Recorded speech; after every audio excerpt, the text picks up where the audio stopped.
Hello friends, how are you. Wisdom English classes में आपका warm welcome करता हूं। फ्रेंड्स, आज की हमारी वीडियो बेस्ड है the monkey and the dolphin के ऊपर। मंकी मतलब बंदर और डॉल्फिन का मतलब एक समुद्री मछली या एक जल में रहने वाली बड़ी मछली। दोस्तों, अगर आप हमारे इस वीडियो को पहली बार देख रहे हैं तो हमारे इस चैनल को सब्सक्राइब कर बेल के आइकन को प्रेस करना ना भूलें, ताकि हमारे आने वाले वीडियो का नोटिफिकेशन आपको मिलता रहे। हम इस चैनल पर इंग्लिश से बेस्ड, वोकैबुलरी से बेस्ड और ग्रामर से बेस्ड इंग्लिश की वीडियो लाते रहते हैं, तो आप हमारे इस चैनल को सब्सक्राइब कर सकते हैं। आपको ज़्यादा टाइम वेस्ट ना करते हुए शुरू करते हैं आज का सेशन। आज का सेशन एक मोरल स्टोरी है। जैसा कि आप सभी जानते हैं कि हम पिछले कुछ दिनों से मोरल स्टोरी का एक प्लेलिस्ट हमने क्रिएट किया है। आप वहाँ पर जाकर के हमारी और भी स्टोरीज़ को वॉच कर सकते हैं। One day long ago some sailors set out to sea in their sailing ship. एक दिन की बात है, वो वन डे, एक दिन, बहुत सालों पहले एक दिन की बात है। सम सेलर्स का मतलब कुछ नाविक, सेलर्स का मतलब नाविक होता है। सेट आउट टू सी, वह एक यात्रा पर, सेट आउट उन्हें सेट किया जाने के लिए, एक समुद्री यात्रा पर जाने का फैसला किया, या फिर समुद्री यात्रा पर निकले, ऐसा कह सकते हो। इन देयर सेलिंग शिप, उनके सेलिंग यानी तैरने वाले, शिप यानी जहाज़ के साथ। देयर यहाँ पर आया है उन सेलर्स के लिए, देयर यहाँ पर एक, इन सेलर्स के लिए आया है, तो देयर यहाँ पर एक प्रोनाउन है। वन ऑफ देम, उनमें से एक, उनमें से एक कौन, उन सेलर्स में से एक, ब्रोट ने लिया हिज पेट मंकी, उसने अपने साथ उसके एक पालतू बंदर को भी ले लिया। पेट का मतलब होता है पालतू, मंकी ने बंदर, एलोंग ने साथ में, फॉर द लॉन्ग जर्नी, उस लंबी यात्रा के लिए उसने अपने साथ एक पालतू बंदर को भी ले लिया। और नाविक में से एक नाविक ने, नाविकों में से एक नाविक ने अपने साथ एक अपने पालतू बंदर को भी वो अपने साथ लेकर के गया।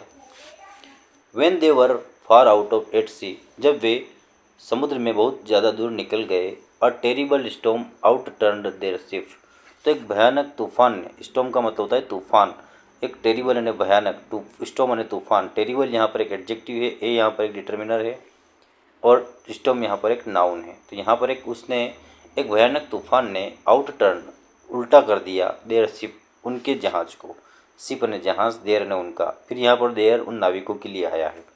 Every one fell into the sea, हर एक, एवरी मन सभी, हर एक, फेल ने गिर गया, इंटू द सी, पानी के अंदर। And the monkey was sure that he would drown, अब उसके साथ मंकी भी था। जब वो सब पानी में गिरे तो मंकी भी पानी में गिरा था। तो मंकी वाज श्योर, मंकी को बिल्कुल निश्चित था, दैट ही वुड ड्राउन, कि वह अब डूब जाएगा, वो डूब जाएगा। सडनली, सडनली का मतलब होता है यकायक या अचानक, हम कह सकते हैं।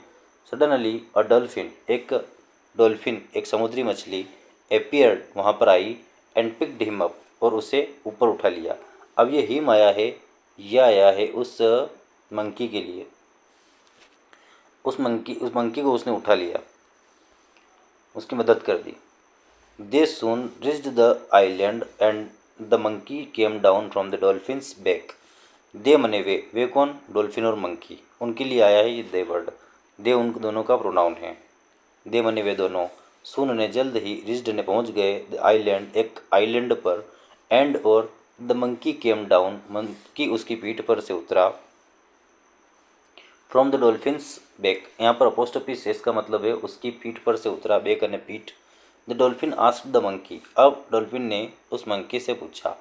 जो भी हम स्टेटमेंट उस बोलते हैं या किसी के द्वारा बोला जाता है, वह इन्वाइटेड कमा के भीतर आता है। तो डॉल्फिन ने मंकी से पूछा, do you know this place, क्या तुम इस स्थान को जानते हो।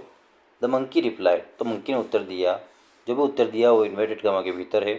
यस आई डू, हाँ मैं जानता हूँ। इन फैक्ट, यदि, the king of the island is my best friend, इस आइलैंड का जो किंग है वो मेरा सबसे अच्छा मित्र है। Do you know that I am actually A Prince, क्या तुम जानती हो मैं वास्तव में एक राजकुमार हूँ। प्रिंस ने राजकुमार, यह मतलब उस मंकी ने यह उस डॉल्फिन को जवाब दिया कि यह आइलैंड है, इस आइलैंड को मैं जानता हूँ, और यहाँ का जो राजा है वो मेरा बहुत अच्छा मित्र है, और मैं यहाँ का राजकुमार हूँ। नोइंग, नोइंग का मतलब होता है जान कर के। That no one lived on the island, जान कर के कि इस, वो जानती थी कौन, डॉल्फिन, कि इस आइलैंड पर कोई नहीं रहता है। तो नोइंग, जान करके, that no one lived on the island, इस आइलैंड पर कोई नहीं रहता है।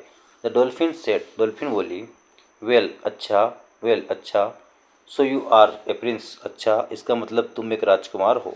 Now you can be a king, अब तुम एक राजा बनने वाले हो, अब तुम एक राजा बन सकते हो। Now you can be a king, अब आप तुम एक राजा बन सकते हो। I am the monkey asked, monkey ने पूछा how can I be a king, मैं एक राजा कैसे बन सकता हूँ।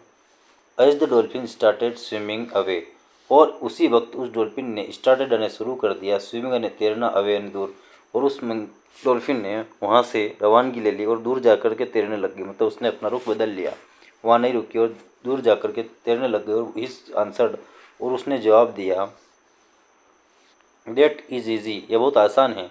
As you are the only creature on the island, अब इस आइलैंड पर तुम एकमात्र क्रिएचर हो, एकमात्र प्राणी हो, क्रिएचर का मतलब प्राणी, on the island. You will naturally be the king, अब तुम प्राकृतिक रूप से एक राजा बन चुके होंगे, तुम यहाँ पर ऑटोमेटिक राजा बन जाओगे, अब तुम यहाँ पर एक ऑटोमेटिक राजा बन जाओगे। Those who lie and boast में इंड अप इन ट्रबल, अब क्या हुआ कि देखो इस कहानी से आपको एक शिक्षा मिलती है कि दो जने हु लाई एंड बोस्ट, जो झूठ बोलता है और बोस्ट ने से की बगाड़ता है, में इंड अप इन ट्रबल, तो उससे उसे अंत में सभी छोड़ करके चले जाते हैं और वो अंत में कष्ट देखता है। तो देखो यहाँ पर डॉल्फिन ने उस बंदर की मदद करी थी, उसे पानी से डूबने से बचाया था, तो उसे झूठ बोलने की क्या ज़रूरत आ रही थी।